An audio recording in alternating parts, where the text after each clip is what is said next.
심채경 박사님은 오늘의 여행지로 연세대학교를 꼽으셨잖아요. 네. 박사님이 연대 왜 가셨는지 되게 궁금해. 일단 연세대는 저한테는 굉장히 익숙하면서 동시에 익숙하지 않은 곳인데 왜냐하면 연세대에 천문학과가 있거든요. 천문학 전공하는 학교가 있는데 전국에 천문학 전공하는 대학이 7개 정도밖에 없어요. 네네. 아 그래요? 네. 그 외에 뭐 지구과학 교육과라든지 네. 이렇게 대기과학과에서 같이 하고 있긴 하지만 천문이라는 이름, 뭐 우주과학이라는 이름이 들어간 학교가 많지 않거든요. 천문학과 몇 군데밖에 없어서 다 아는데 굉장히 좁은 사회인데 연대를 내가 안 가봤네 생각해보니까 이렇더라고요. 대학 자체를 안 가본 거예요? 네, 그랬더라고요. 아, 그래요? 그 근처는 돌아다녀 봤는데 아마 정문 앞에서 그냥 절로 들어가면 연대야까지만 그렇지, 하고 이제 그냥 보통 그렇잖아요. 신촌에서 놀고 나간 거죠. 그 우리가 아이비리그가 왜 아이비리그인가 얘기할 때 건물이 오래돼서 덩쿨 식물이 건물을 뒤덮은 것이 아이비리그라고 부르기 시작했다라고 네. 하셨잖아요. 네. 연세대가 그렇게 말하면 아이비리그인 거예요. 건물이 오래됐고 그 오래된 건물 위로 덩쿨 식물들이 막 자라서 건물이 초록초록해요.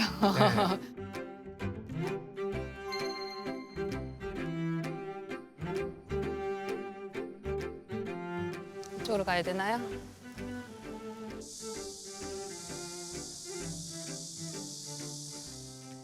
이거 원두가 언더우드예요. 원두 신학관이라고 써 있잖아요. 언더우드 님의 한국 이름이에요. 그래서 여기 이제 연희 전문 학교 시절에 처음 이 학교 설립하고 여기서 강의도 하고 하시는데 많은 영향을 끼쳤던 이제 미국인 선교사들 이제 서양 선교사들 몇 분 계신데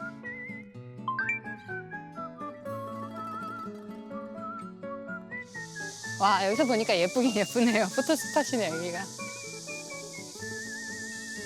처음에 이거 생겼을 때 너무 멋있는 건물이었을 것 같아요.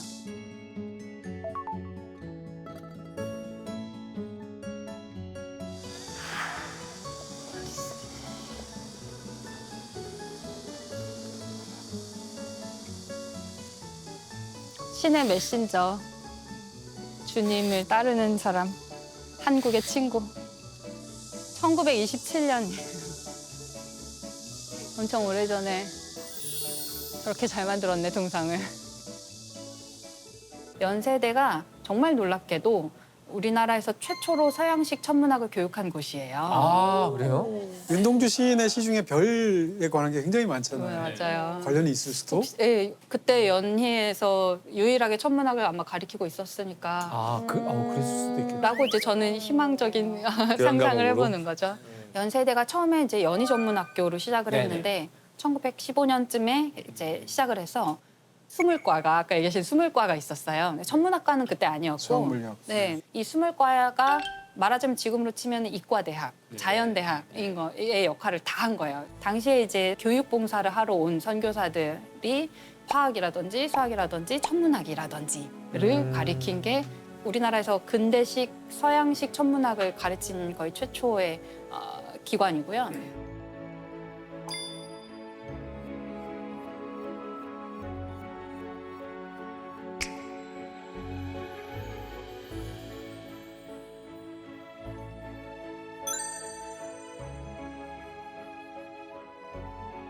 (1915년에) 시작해서 (19년에) 수물과 1회 졸업생이 나옵니다.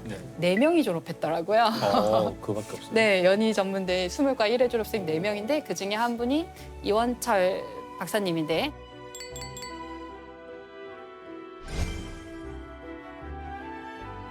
원래 엄청 되게 계산도 빠르고 그러기로 유명하셨대요. 공부를 굉장히 잘할 것 같은 사람이어서 그 연희 전문을 보냈고 거기서 학부를 졸업한 다음에 모교에서 강사를 하세요. 그러니까 학부 졸업한 졸업생이 와서 후배들을 가르치고 있는 거예요. 그러고 있는 동안에 이제 거기 원래 천문학을 가르치던 선교사분들이 이 친구 너무 아까운 거예요. 여기다가 모교에서 강사만 하고 있기에는 아깝다고 생각하셨나 봐요. 그래서 유학 가서 장학금 받을 수 없나? 이런 거를 막 수소문하셔서 장학금도 마련해줘서 와. 미국 유학을 보냈어요. 와. 근데 일제 강점기 때였던 거 아니야? 그러니까요. 굉장히 힘든 일이죠. 네.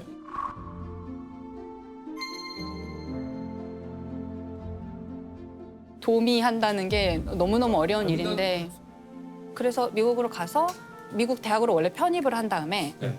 올 A를 받고 올 A를 받고 천재시구만. 몇 개월 만에 졸업을 한 다음에 한 3년 정도 만에 박사를 받고 What? 아, 영어도 짧은 그 상황에서. 네, 아마 영어를 좀 하셨을 것 같아요. 집안이 형제들이 좀 영어에 관련된 활동을 많이 하셨어요.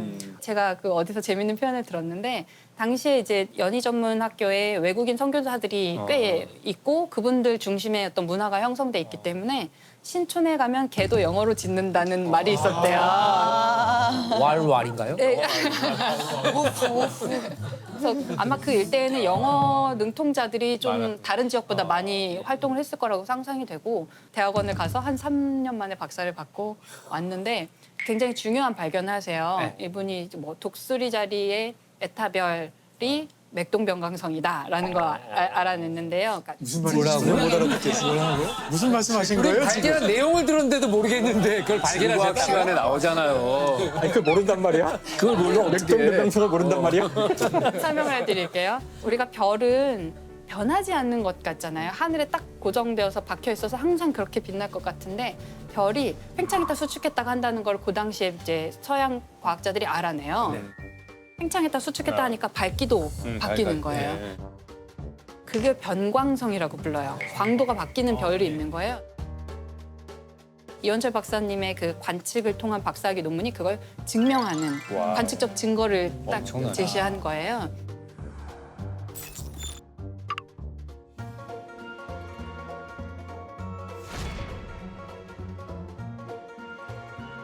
이원철 박사가 대한민국 이학 박사 1호예요.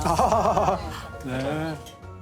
오, 대단하다. 당시에 미국 천문학계에서도 조금 동양에서 온 모르는 나라에서 온 어떤 대학원생이 이런 논문으로 졸업을 한다는 게 놀라운 일이었대요. 엄청난 놈이네.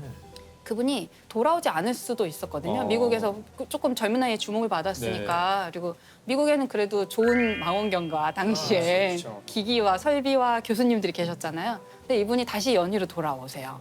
그래서 여기서 교수를 하면서 학생들을 가르치는 일을 하는 거죠. 당시에 천문학과도 아니고 그냥 수물과였는데 지금 언더우드관이라고 불리는 연세대 그 덩쿨이 가장 많이 있는 그 건물 옥상에 최초의 현대식 굴절 망원경을 거기 설치를 한대요. 나중에 그 망원경을 일제가 전쟁 물자로 징발해 갑니다. 그래서 없어졌어요. 일제. 네. 그러니까 이분이 그런 미국적인 정서, 네. 미국의 대학 어떤 민주와 자유, 진리 이런 걸 중요시하던 미국 대학의 시스템에 익숙해져 있고 그런 걸 좋아했던 사람이니까 이분도 일본의 그런 압제에 순응하지 않는 사람이었고 그래서 끝까지 창씨 개명도 안 하고 계속 일제의 어떤 압박에 전혀 응하지 않으니까 해임을 2번이나 당했다고 하더라고요. 그래서 어쨌든 그런 과정 속에서 계속해서 학생들한테 천문학을 가리키고 과학을 가리키는 일을 끝까지 해내셨던 분이죠. 서양식 체제가 아직 완전히 다 들어오지 않았던 시대고 해방되고 나서 아직 이제 기틀을 잡지 못한 게 너무 많았던 시대잖아요. 그래서 과학계에서 여기저기에서 이렇게 홍반장처럼 나타나서 예, 홍반장. 여기저기에서 어디서 나타나는 많은 역할을 해주신 것 같아요.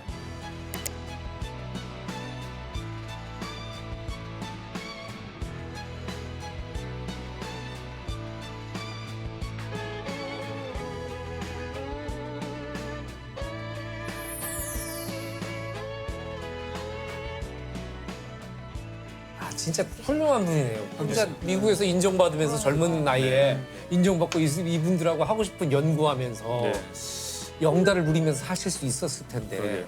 이원철 박사의 이름이 굉장히 일반인들에게는 좀 낯선 이름일 수 있는데요. 네, 네. 천문학하는 사람들한테는 너무 중요한 이름이고 저희 연구원의 건물 중에 이제 뭐 세종홀, 장영실 홀이 있는데 이원철 홀이 있어요. 네, 있을만하네요. 그 정도로 우리가 중요하게 여기고 있는 분이고 한국에서 한국 망원경으로 발견한 소행성에 이원철의 이름을 붙이기도 했고요. 그럼 네. 이원철 소행성. 네, 소행성에 이름이 붙어 있죠.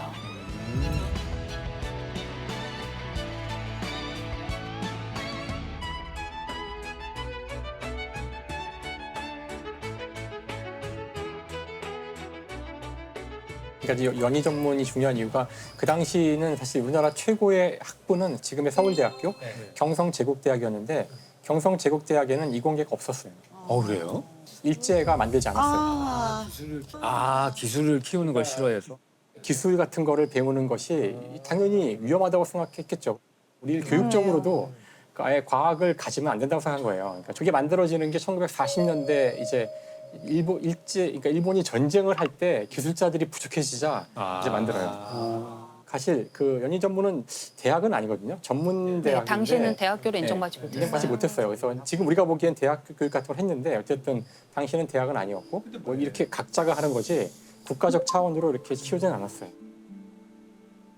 민간에서는 과학을 알리는 운동도 있었고 당시 우리나라의 그 문학 쪽 사람들도 우리가 과학을 알아야 된다. 왜냐면 우리가 망할 때 과학이 없어서 망한 거잖아요. 대포도 없었고 이양선 들어오는데 전함도 없었고 일본이랑 싸우는데 우리는 그냥 뭐 6천 명씩 죽어나가는데 저쪽은 하나도 안 죽고 이걸 보고서 과학을 키워야 된다는 걸 다 알고 있었지만 대학 교육도 안 시키고 하니까 이제 국민적인 운동이 일어나요. 주로 이제 일본에 유학 갔던 그 동경대에서 공부한 물리학과 이런 출신들이 한국에 와서 아인슈타인에 대한 강연도 하고 그 사람들이 거기에 막 구름처럼 모여들어요.